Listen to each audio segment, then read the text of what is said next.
आपकी खबर, आपका अधिकार। आप देख रहे हैं एमपी रिपोर्ट न्यूज। नमस्कार, मैं हूं कृष्णा पंडित और आप देख रहे हैं MP report news. MP report news में आपका हार्दिक स्वागत है। आइए चलते हैं आज की ताजा खबरों की ओर। प्रधानमंत्री नरेंद्र मोदी अमेरिका और मिस्र की ऐतिहासिक यात्रा के बाद स्वदेश वापस लौट आए हैं और उनके आगमन पर बीजेपी अध्यक्ष जेपी नड्डा, दिल्ली के बीजेपी सांसद समेत तमाम पार्टी सदस्यों ने उनका स्वागत किया। प्रधानमंत्री नरेंद्र मोदी के मिस्र के दौरे पर राष्ट्रपति अब्देल फतेह अल सीसी से द्विपक्षीय वार्ता की। दोनों देशों ने द्विपक्षीय संबंधों को रणनीतिक भागीदारी में बदलने के लिए समझौता पर हस्ताक्षर किए। पीएम मोदी और मिस्र के राष्ट्रपति के बीच हुई द्विपक्षीय वार्ता में दोनों देशों के बीच कृषि, पुरातत्व, पुरावेश और प्रतिस्पर्धा कानून के क्षेत्र में भी 3 समझौता ज्ञापनों पर हस्ताक्षर हुए। पीएम मोदी और मिस्र के राष्ट्रपति ने भारत मिस्र संबंधों की गहराई से समीक्षा की और आर्थिक और सांस्कृतिक रिश्तों को और आगे बढ़ाने पर सहमति जताई।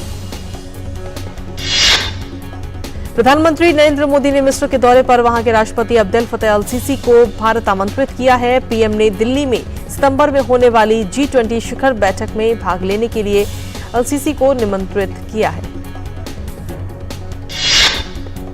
मिस्र के राष्ट्रपति अब्देल फतेह अल सीसी ने प्रधानमंत्री मोदी को मिस्र के सर्वोच्च नागरिक पुरस्कार ऑर्डर ऑफ द नाइल से सम्मानित किया। प्रधानमंत्री श्री नरेंद्र मोदी ये पुरस्कार प्राप्त करने वाले पहले भारतीय हैं। प्रधानमंत्री नरेंद्र मोदी की राजकीय यात्रा के बाद अमेरिका के राष्ट्रपति जो बाइडेन ने कहा कि अमेरिका और भारत के बीच की दोस्ती दुनिया में सबसे महत्वपूर्ण दोस्ती में से एक है और ये पहले से कहीं अधिक मजबूत और गतिशील है। अमेरिकी राष्ट्रपति जो बाइडेन की बातों से पीएम मोदी ने सहमति जताई। एक ट्वीट में पीएम मोदी ने बाइडेन के ट्वीट पर कहा कि भारत अमेरिका के बीच मित्रता वैश्विक भलाई की ताकत है।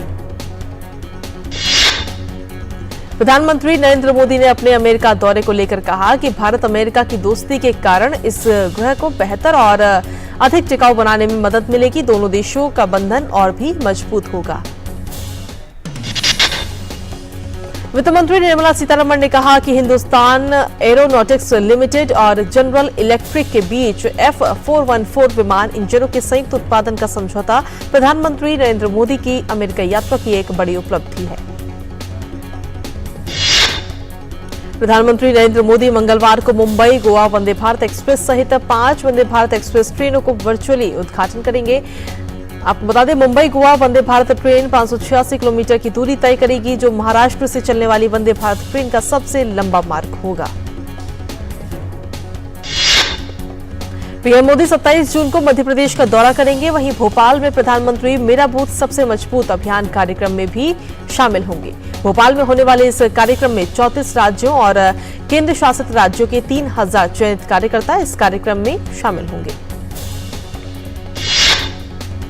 पीएम मोदी के भोपाल में होने वाले मेरा बूथ सबसे मजबूत अभियान कार्यक्रम में देश भर के 10 लाख बूथ जुड़ेंगे। सभी बूथ और मंडलों पर प्रधानमंत्री के कार्यक्रम का प्रसारण होगा। इस साल मध्य प्रदेश में विधानसभा के चुनाव भी होने हैं।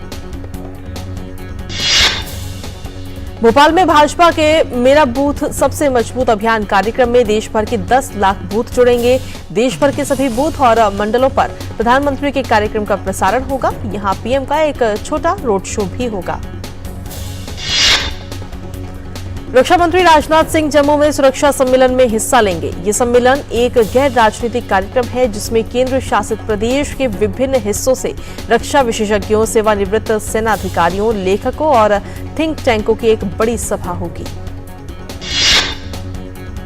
पीएम मोदी की सरकार के 9 साल पूरे होने के जश्न के हिस्से के रूप में भाजपा तिरुवनंतपुरम में समारोह का आयोजन कर रही है, जिसमें बीजेपी अध्यक्ष जेपी नड्डा शामिल होंगे।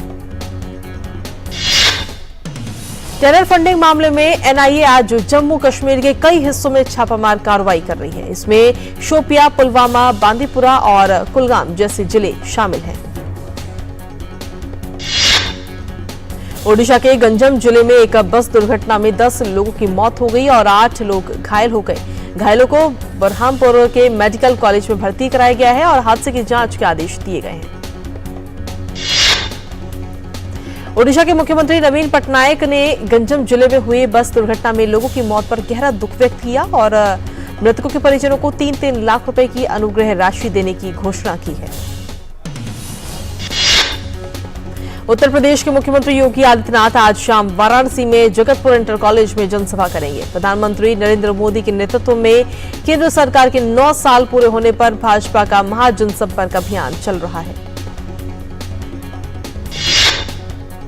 मौसम विभाग ने हिमाचल प्रदेश में अचानक बाढ़ के खतरे की चेतावनी जारी की है। हिमाचल प्रदेश में चंबा, कांगड़ा, कुल्लू, शिमला, सिरमौर और मंडी जिलों के कुछ जल क्षेत्रों और आसपास के क्षेत्रों में मध्यम से उच्च जोखिम की आशंका है। कांगड़ा में टांडा में भारी बारिश के बाद मेडिकल कॉलेज में पानी घुस गया, जिससे मरीज और डॉक्टर दोनों ही परेशान हैं। प्रशासन का कहना है कि इससे किसी तरह का नुकसान फिलहाल नहीं हुआ है। केदारनाथ रूट पर भारी बारिश के कारण गौरीकुंड केदारनाथ पैदल मार्ग पर गधेरा उफान पर है। इसकी वजह से केदारनाथ के लिए निकले पैदल यात्री वहीं फंस गए। फंसे हुए यात्रियों को गौरीकुंड और अन्य सुरक्षित स्थानों पर भेज दिया गया है। उत्तराखंड में मौसम विभाग ने नैनीताल, चंपावत, पिथौरागढ़, बागेश्वर, देहरादून, टिहरी और पौड़ी जिलों में भारी बारिश की चेतावनी देते हुए ऑरेंज अलर्ट जारी किया है। अन्य जिलों के लिए येलो अलर्ट है। दिल्ली, मुंबई, मध्य प्रदेश में भी आज भारी बारिश का अनुमान है और अगले 4 से 5 दिनों में पूर्व मध्य, उत्तर पश्चिम और पश्चिम भारत में मानसून सक्रिय रहने की अनुकूल स्थितियां बनी हैं। पहली ही बारिश के बाद भोपाल के कई इलाकों में पानी जमा हो गया। हालात सुधारने के लिए नगर निगम काम में जुटा है। मौसम विभाग ने अगले 5 दिन तक बारिश की संभावना जताई है। असम में बाढ़ की स्थिति में थोड़ा सुधार है, लेकिन 15 जिलों में लाखों लोग अब भी बाढ़ से प्रभावित हैं। बाढ़ के पानी से कई जिलों में तटबंधों, सड़कों, पुलों और अन्य बुनियादी ढांचों को नुकसान पहुंचा है। ब्रह्मपुत्र नदी का जलस्तर बढ़ने से असम के निचले इलाकों में जलभराव की स्थिति है। असम सरकार ने बाढ़ पीड़ित जिलों में राहत शिविर और राहत सामग्री वितरण केंद्र खोले हैं। जम्मू कश्मीर में पुंछ के मेंढर इलाके में स्थित हरनी नाले में अचानक बाढ़ आ गई, जिससे एक व्यक्ति वहां फंस गया। काफी मशक्कत के बाद लोगों ने व्यक्ति को सकुशल बाहर निकाला। सावन महीने में भक्तों की बेशुमार भीड़ के कारण भगवान महाकालेश्वर के मंदिर के गर्भगृह में 4 जुलाई से 11 सितंबर तक श्रद्धालुओं का प्रवेश बंद रहेगा। इस दौरान 750 रुपए की रसीद पर गर्भगृह में प्रवेश की व्यवस्था भी बंद रहेगी। महाकाल मंदिर प्रबंध समिति ने उज्जैन में रहने वाले लोगों के लिए महाकाल मंदिर में अलग द्वार से प्रवेश की सौगात दी है। स्थानीय भक्त 11 जुलाई से अपना आधार कार्ड दिखाकर गेट नंबर 1 से मंदिर में प्रवेश कर सकेंगे। भगवान महाकाल के लड्डू प्रसाद के दाम में 40 रुपए किलो की वृद्धि हुई है। वर्तमान में लड्डू प्रसाद 360 रुपए प्रति किलो बिक रहा है। श्रावण मास में भक्तों को लड्डू प्रसाद 400 रुपए किलो में खरीदना पड़ेगा। मध्य रेलवे ने गणेश उत्सव के दौरान 156 गणपति स्पेशल ट्रेन चलाने का फैसला लिया है, जो सीएसटी, पनवेल, सावंतवाड़ी, रत्नागिरी, पुणे, करमाली और कुड़ाल जैसे रूट पर चलाई जाएंगी। बुकिंग कल से शुरू होगी।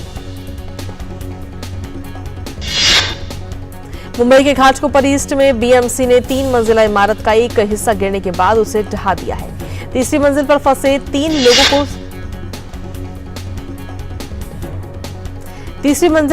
3 लोगों को फिलहाल सुरक्षित बचा लिया गया है और लापता 2 व्यक्तियों को रेस्क्यू किया गया, लेकिन उनकी मौत हो गई। वहीं भारत की अध्यक्षता के तहत G20 की इंफ्रास्ट्रक्चर वर्किंग ग्रुप की 30वीं बैठक आज से 28 जून तक ऋषिकेश में होने जा रही है। G20 सदस्य देशों, आमंत्रित देशों और अंतर्राष्ट्रीय संगठनों के कुल 63 प्रतिनिधि इसमें शामिल हो रहे हैं। G20 का इंफ्रास्ट्रक्चर वर्किंग ग्रुप बुनियादी ढांचे के निवेश के विभिन्न पहलुओं पर विचार विमर्श करेगा। इंफ्रास्ट्रक्चर वर्किंग ग्रुप के नतीजे G20 फाइनेंस ट्रैक प्राथमिकताओं में शामिल होते हैं और इंफ्रास्ट्रक्चर विकास को बढ़ावा देते हैं। बैठक में 2023 इंफ्रास्ट्रक्चर एजेंडे की विभिन्न कार्य विषयों की दिशा में ठोस प्रगति पर चर्चा की जाएगी। आज पहले दिन एशियन इंफ्रास्ट्रक्चर इन्वेस्टमेंट बैंक के साथ साझेदारी में टिकाऊ शहरों के रोडमैप पर उच्च स्तरीय सेमिनार का भी आयोजन होगा। इंफ्रास्ट्रक्चर वर्किंग ग्रुप की बैठक में 27 जून को भारत को MRO हब बनाने का एक सम्मेलन होगा, जिसमें MRO क्षेत्र में भारत की ओर से पेश किए जाने वाले अवसरों पर चर्चा करने का एजेंडा शामिल है।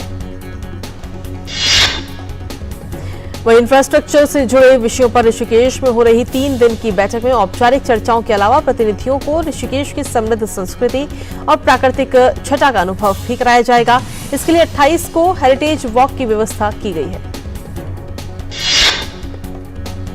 आरबीआई के गवर्नर शक्तिकांत दास ने चालू वित्त वर्ष में आर्थिक वृद्धि दर 6.5% रहने का भरोसा जताया है। उन्होंने कहा कि हमने सभी पहलुओं पर गौर करने के बाद वृद्धि दर का अनुमान लगाया है।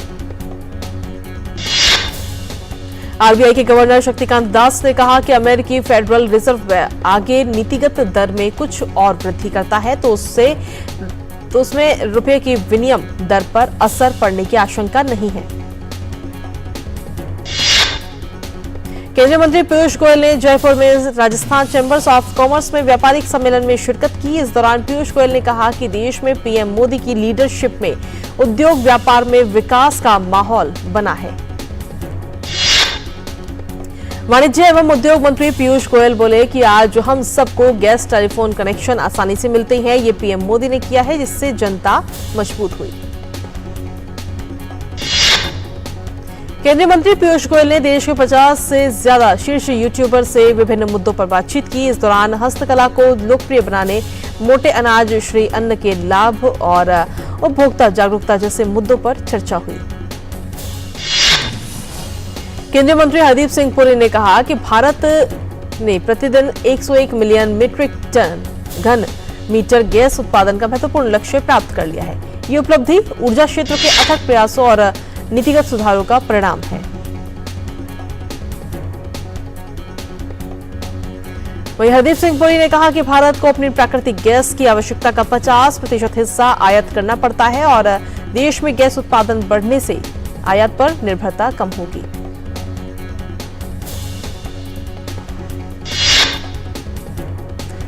उत्तर प्रदेश के मुख्यमंत्री योगी आदित्यनाथ ने कहा कि प्रदेश सरकार ने लगभग 36 लाख करोड़ रुपए के निवेश प्रस्तावों को मंजूरी दी है।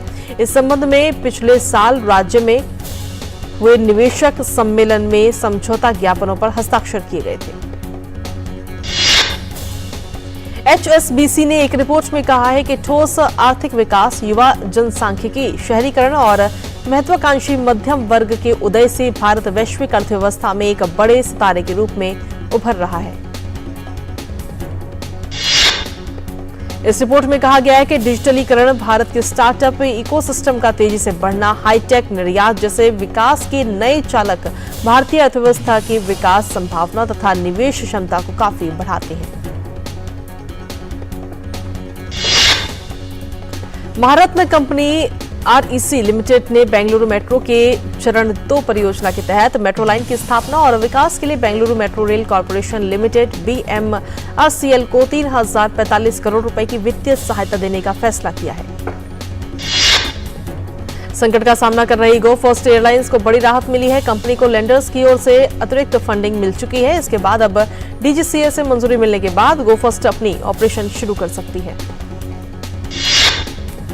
देश में 2000 रुपए के 72% से ज्यादा नोट बैंकों में वापस आ गए हैं। रिजर्व बैंक ऑफ इंडिया ने एक रिपोर्ट में बताया कि 2.62 लाख करोड़ रुपए के 2000 के नोट बैंकों में जमा किए गए या बदले गए हैं। भारत में अमेजन गूगल 2.9 लाख करोड़ का निवेश करेगी। गूगल भारत में डिजिटलाइजेशन के लिए $10 बिलियन का निवेश करेगी। तो वहीं अमेजन के CEO ने भी यूएस में पीएम से मिलने के बाद भारत में $26 बिलियन के निवेश की बात कही। इस हफ्ते शेयर मार्केट में लिस्टिंग के लिए 2 initial public offer IPO open होंगे। इसमें साइएंट DLM और आइडिया फोर्स टेक्नोलॉजी शामिल है। यूक्रेन के राष्ट्रपति व्लादिमीर जेलेंस्की ने अमेरिका, कनाडा और पोलैंड के राष्ट्राध्यक्षों से फोन पर रूस में चल रही उथल-पुथल पर चर्चा की। अमेरिकी राष्ट्रपति जो बाइडेन से बातचीत के दौरान जेलेंस्की ने कहा कि क्रेमलिन नेता व्लादिमीर पुतिन की कमजोरी उजागर हो गई है। जेलेंस्की ने आगे कहा कि अंतर्राष्ट्रीय व्यवस्था बहाल होने तक दुनिया को रूस पर दबाव डालना चाहिए। बाइडेन ने लंबी दूरी के हथियारों पर जोर देने के साथ रक्षा सहयोग को और बढ़ाने की बात कही। जेलेंस्की ने आगे कहा कि कनाडाई प्रधानमंत्री जस्टिन ट्रूडो के साथ यूक्रेन के विशाल और रूसी कब्जे वाले जापोरिजिया परमाणु ऊर्जा संयंत्र में खतरनाक स्थिति के बारे में भी चर्चा हुई। जेलेंस्की ने कहा कि यूक्रेन के साझेदारों को विशेष रूप से विनियस में नाटो शिखर सम्मेलन के रूस के खिलाफ एक सैद्धांतिक प्रतिक्रिया प्रदर्शित करनी चाहिए। यूक्रेनी नेता ने पोलैंड के राष्ट्रपति आंद्रेज डूडा के साथ भी फोन पर इस मामले में चर्चा की। ग्रीक की रूढ़िवादी न्यू डेमोक्रेसी पार्टी ने देश के संसदीय चुनावों में जीत हासिल की है। किरियाकोस मित्सोटाकिस को प्रधानमंत्री के रूप में एक बार फिर से 4 साल के कार्यकाल के लिए चुना गया है,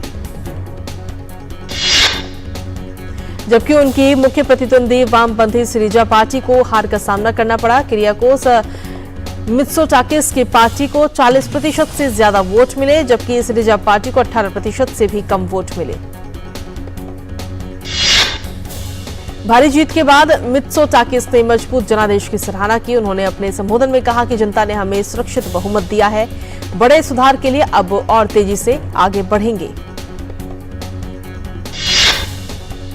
ग्रीक में रविवार को 5 सप्ताह में दूसरी बार आम चुनाव हुए। आर्थिक विकास और सुरक्षा पर चुनाव अभियान के केंद्रित करने के बाद 300 सदस्यीय संसद में मित्सोटाकिस की पार्टी को बहुमत मिला है। सऊदी अरब में 5 दिवसीय वार्षिक हज यात्रा आज से शुरू हो रही है और इस यात्रा में कोरोना महामारी के 3 वर्ष बाद भारत से 1,75,000 से ज्यादा जायरीन भाग ले रहे हैं।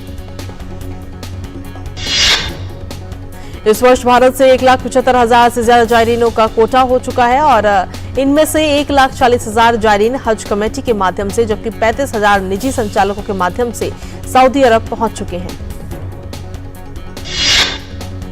इस वर्ष 4,000 से ज्यादा महिला जायरीन बिना मेहराम की हज यात्रा पर रहे हैं और भारत से रिकॉर्ड 2 लाख जायरीनों सहित लगभग 25 लाख जायरीनों ने कोरोना महामारी से पहले वर्ष 2019 में हज यात्रा की थी।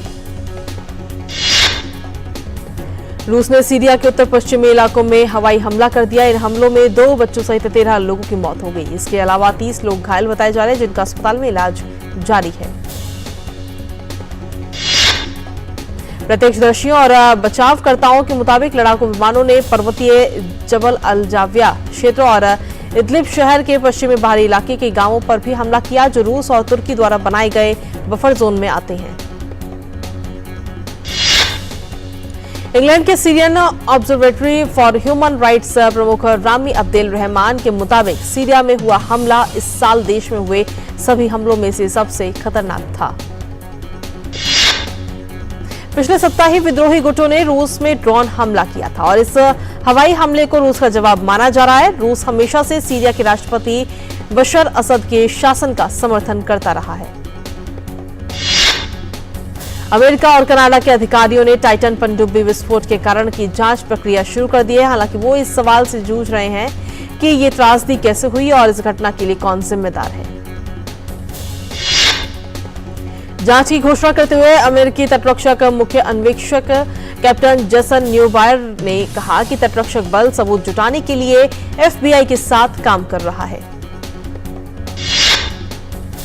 कनाडा के प्रधानमंत्री जस्टिन ट्रूडो ने विशेष अतिथि के रूप में नॉर्डिक प्रधानमंत्रियों की बैठक में भाग लेने के लिए कल आइसलैंड की यात्रा की। जस्टिन ट्रूडो की यात्रा नॉर्डिक देशों के साथ कनाडा की साझेदारी को मजबूत करने, पर्यावरण की रक्षा, स्वच्छ और विश्वसनीय ऊर्जा विकसित करने जैसी वैश्विक चुनौतियों का समाधान पर केंद्रित रही। जस्टिन ट्रूडो ने कहा कि उन्होंने वैगनर समूह के सेनानियों द्वारा अल्पकालिक विद्रोह के मद्देनजर रूस में सुरक्षा स्थिति पर चर्चा करने के लिए बाइडेन और जेलेंस्की से बात की है। अमेरिका में मिशिगन राज्य के सागियो में पार्टी के दौरान हुई गोलीबारी में कम से कम 2 लोगों की मौत हो गई और 15 लोग घायल हो गए। प्रारंभिक जांच के मुताबिक पार्टी में शामिल लोगों के बीच झगड़ा हुआ, जिसके कारण गोलियां चलाई गईं। जवाब में भीड़ में से अन्य लोगों ने भीड़ पर गोलीबारी शुरू कर दी। भारत की सुतीर्था मुखर्जी और अहिका मुखर्जी की जोड़ी ने WTT कंटेनर का खिताब अपने नाम कर लिया है। महिला युगल स्पर्धा के फाइनल में भारतीय जोड़ी ने मिवा हरिमोटो और मियो खारा की जापानी जोड़ी को 3-1 के अंतर से हराया। इस जीत के साथ ही सुतीर्था और अहिका की जोड़ी WTT कंटेनर जीतने वाली साल की पहली जोड़ी बन गई। केंद्रीय खेल मंत्री अनुराग सिंह ठाकुर ने WTT कंटेनर का खिताब जीतने वाली भारतीय महिला जोड़ी को शुभकामनाएं दी। उन्होंने अपने ट्वीट संदेश में लिखा कि आप इसके हकदार हैं और आप पर गर्व है। भारतीय गोल्फर दीक्षा डागर ने अपना दूसरा लेडीज यूरोपीय टूर खिताब जीत लिया है। उन्होंने टिप स्पोर्ट चेक लेडीज ओपन में 4 शॉट की जीत के बाद साथ ही अपना दूसरा खिताब अपने नाम किया। रविवार को खेले गए मैच में दीक्षा शानदार लय में नजर आई, जिसका उन्हें पूरा फायदा मिला। प्रतियोगिता में क्रिचेट दूसरे स्थान पर रही, जबकि फ्रांस की सेलेन हर्बिन को तीसरा स्थान मिला। सेफ चैंपियनशिप के ग्रुप बी के मैच में बांग्लादेश ने मालदीव को 3-1 से हरा दिया। इसके साथ ही बांग्लादेश ने चैंपियनशिप के सेमीफाइनल में पहुंचने की उम्मीदों को जिंदा रखा है। वहीं ग्रुप बी के एक अन्य मैच में लेबनान ने भूटान को 4-1 के अंतर से हरा दिया। लेबनान का सामना बुधवार को मालदीव के साथ होगा। स्पेनिश टेनिस खिलाड़ी के कार्लोस अल्कराज ने क्वींस क्लब का खिताब अपने नाम कर लिया है। फाइनल मुकाबले में अल्कराज ने ऑस्ट्रेलियाई टेनिस खिलाड़ी एलेक्स डी मिनोर को हराया। इस जीत के साथ ही अल्कराज ने दुनिया के नंबर 1 खिलाड़ी के रूस में अपनी वापसी भी कर ली। अल्कराज ने ये जीत अगले महीने शुरू हो रहे विंबलडन के लिहाज से भी काफी अहम है। सिंगापुर में 1 सप्ताह तक चले पहले ओलंपिक स्पोर्ट्स का समापन रविवार के दिन हुआ। इस प्रतियोगिता में दुनिया भर के 60 से ज्यादा देशों के 130 से ज्यादा प्रतिभागियों ने विभिन्न स्पर्धाओं में हिस्सा लिया। ओलंपिक ई स्पोर्ट्स में तीरंदाजी, बेसबॉल, शतरंज, साइकिलिंग, डांस, मोटर स्पोर्ट्स, नौकायन, शूटिंग, ताइक्वांडो और टेनिस सहित ओलंपिक ई स्पोर्ट्स सीरीज 2023 की 10 स्पर्धाओं में हिस्सा लिया। फिल्म आदिपुरुष की बॉक्स ऑफिस कलेक्शन में गिरावट लगातार जारी है। फिल्म ने 9वें दिन बॉक्स ऑफिस पर केवल 5.25 करोड़ का बिजनेस किया। वहीं 23 जून को रिलीज हुई विका गौर की film 1920 horrors of the heart box office पर उम्मीद से अच्छी परफॉर्म कर रही है। 10 करोड़ के बजट वाली ये फिल्म ने 2 दिनों में 3.33 करोड़ रुपए की कमाई कर ली है। बॉलीवुड अभिनेता सलमान खान का कहना है कि बिग बॉस शो ने दर्शकों को स्मार्ट बना दिया है। साल 2022 में बिग बॉस OTT के पहले सीजन को करण जौहर ने होस्ट किया था। दक्षिण भारतीय फिल्मों के superstar Kamal Haasan film project के में प्रभास, दीपिका पादुकोण और अमिताभ बच्चन के साथ काम करते नजर आएंगे। अभिनेता गायक राकेश मिश्रा का गाना काला चश्मा रिलीज हो गया है। राकेश मिश्रा का गाना काला चश्मा टी सीरीज हमार भोजपुरी के ऑफिशियल यूट्यूब चैनल से रिलीज किया गया। फिल्म निर्माता रत्नाकर कुमार की भोजपुरी फिल्म टुनटुन का trailer world wide records Bhojpuri के ऑफिशियल यूट्यूब चैनल से रिलीज कर दिया गया है। फिल्म टुनटुन के ट्रेलर में सभी कलाकारों को बेहद ही खास तरीके से दिखाया गया। शाहरुख खान और फराह खान 9 साल बाद फिर से एक साथ आने को तैयारी कर रही हैं। इस बार शाहरुख और फराह एक प्रोड्यूसर और डायरेक्टर के तौर पर एक साथ काम करते नजर आएंगे। एक्टर नवाजुद्दीन सिद्दीकी और शहनाज गिल ने अपकमिंग ट्रैक यार का सताया हुआ है का पोस्टर रविवार को लॉन्च किया। ये पहली बार होगा जब दोनों स्क्रीन शेयर करते हुए नजर आएंगे। गायक अभिनेता अर्जुन कानूनगो अपने एल्बम इंडस्ट्री के दूसरे वर्जन के साथ वापसी कर रहे हैं। इंडस्ट्री 2 टाइटल वाले इस एल्बम में वो शर्ली सेतिया के साथ काम करते नजर आएंगे। और फिल्म द केरल स्टोरी बीते महीने 5 मई को सिनेमाघरों में रिलीज हुई थी। ओटीटी रिलीज को लेकर के डायरेक्टर सुदीप्तो ने कहा कि अभी तक कोई खरीदार नहीं मिल रहा है।